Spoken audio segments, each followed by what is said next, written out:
Welcome to Invest Out West podcast. I'm Nat Micken. And I'm Kahlia Micken. We are a husband and wife team who live and invest in Western Queensland. Join us on our journey of creating passive income through mindset, business, crypto, and property investing.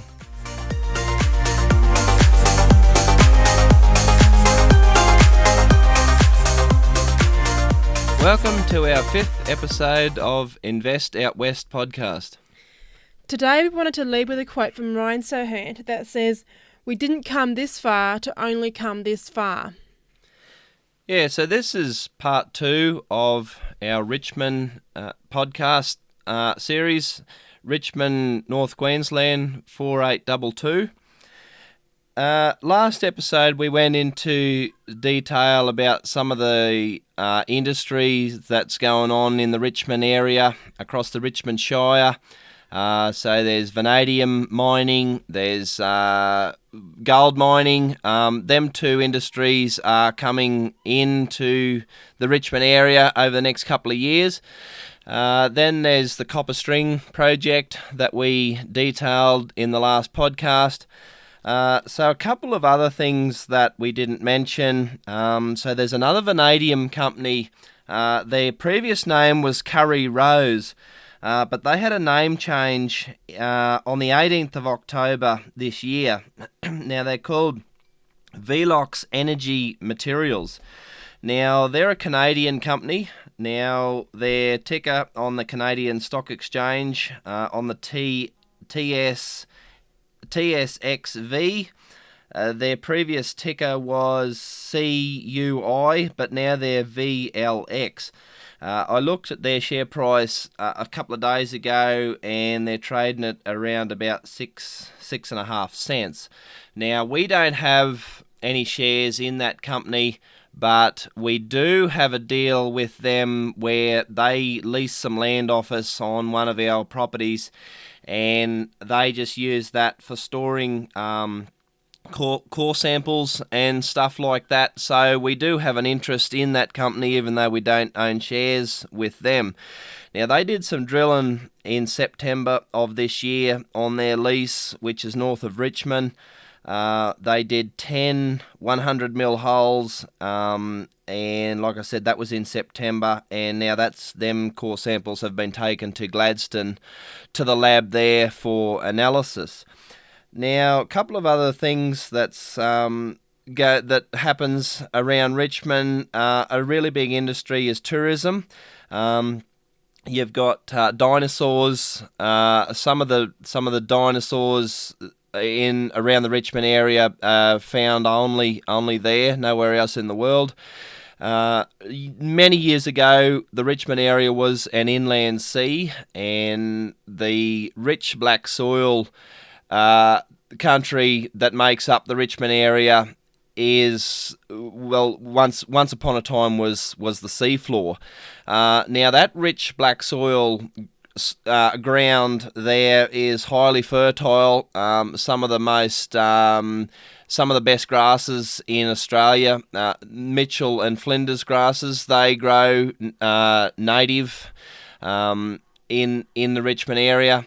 And another industry that is emerging is cropping. So there never been a lot of cropping in the Richmond area before, but in recent times, sort of over the last 10 years, you could say, there has been cropping starting to come into the area. Mostly cotton and sorghum are the two major things. There is a little bit of other crops starting to come in as well, but that is an industry that is going to emerge and really come to the forefront probably over the next, say, 20 years. It's going to really change the landscape of Richmond. And so we have one of our cattle properties in the Richmond Shire, and we are doing trials as well with a little bit of cropping, and that we've been doing that over the last couple of years, and we're continuing to do trials with that as well. So another industry in Richmond is sandalwood. So there's a sandalwood processing factory in Richmond, and that is the only sandalwood factory in Queensland. Now, that sandalwood product is mainly exported to Asia, and the Richmond Shire economy is a 36.2 million a year economy, and that's a fairly big number for such a small population. And I believe that number is only going to go up from here. And so that is why we are investing in Richmond as much as we can at the moment, because we can see the potential upside. So this brings us into what we have in terms of real estate in Richmond. Now we've got a residential house, we have an industrial shed, and we have a small self-storage facility. We also have a vacant block in town that we use for ourselves as well, but we won't go into them figures here because that is just for our own use. So all of these properties that we're going to talk about are all tenanted, and Kahlia's got the figures here. And yeah, you want to talk about some of that? Yeah, so the first piece of investment land that we bought in Richmond was our industrial block. So when we bought that, it was part of the new industrial area that had been released in Richmond. When we went in there was hardly any of them, so there was only just a hatful of people who had bought some, and so we could just drive around and pick the best block that we felt would suit what we wanted. So the only thing that had happened to that land obviously was that it was surveyed and the council had put water to the boundary. So we looked around there and we found a corner block that suited what we wanted. It's 2,475 square metres, and we paid $13,600 for that land. At that time, the council was selling it for $5.50 a square metre. And so when we purchased that, there was quite a bit of doubt in amongst the community, saying that part of town was never going to take off and it was going to be a bit of a white elephant. But it wasn't long after we bought ours that the rest of that area sold, and now there is more demand. People are wanting more industrial blocks now because there's no more available. So we just happened to jump on that ship at the right time, and we got a really good, not only a good position, but a really good, price for that block. Now, since then, that's where we've built our industrial shed and our self-storage facility. So I've got a few figures here on all that. So the total setup cost for the shed, by the time we, done all the groundworks, we, laid the concrete, built the shed, put in the toilet, put in the office, the electrical, plumbing, all these sorts of things, was a total of about $106,000. And so when you add that to the land cost of $13,600, that brings you to almost $120,000. So we outlaid $120,000 for a 2,475 square metre industrial block that was ready to be tenanted. And so we've had tenants in there for quite a while now. It was only vacant for a little bit at the start when after we first had the shed built. But we've had quite a bit of demand for it since then. At this point, the return on the shed and the land is sitting at 11.59%, and so quite a good return off that one. So that's just as Nat was saying, we've got the two incomes off one block. So the shed, as I was saying, is tenanted, and then we've also got our self-storage facility there. So at this point, the self-storage facility in Richmond on that block has got five units on it, 5 shipping containers, what we use for units. And the average cost that we've purchased those containers for was $5,500. And when I've added in the extra cost of that, the freight, a bit of maintenance on the containers, and the setup costs and such things, when I work out the figures on our quarterly lease prices, it comes back at a yield of 28%. Just for that one facility, 28% yield, and so very that's a very good return, and at that rate, it only takes 3.6 years to pay off its own container before that income becomes 100% passive. Now, when I added them figures together, both the industrial shed and the self-storage facility, which is on that one block of land, that brings it up to a 14.59% yield. So for the whole industrial block, that's what we've got, a 14.59 yield. So quite happy with that. Now moving on to our residential house in Richmond. We bought this one back in January 2021. Now this house that we bought, it backs onto the other block in Richmond that we use for ourselves, so what we call our private block, and so we own right through on that particular, like from street to street on that block. Now, when we went and looked at this house, it is a 2-story house, so 4 bedrooms, 2 bathrooms, 2-story house, and quite nice, very well looked after. And when we went and looked at it, this house comes on a block of 2,023 square metres. Now, the house itself is situated at the front of the block, so that there's a significant amount of room at the back of the block where you could do, you could do future development on there. And so that was our vision when we bought this. We said not only could we make it into a investment property, we could also add a second residence at the back, and so you can create 2 incomes off one block. And so we paid $165,000 for that block back in January 2021.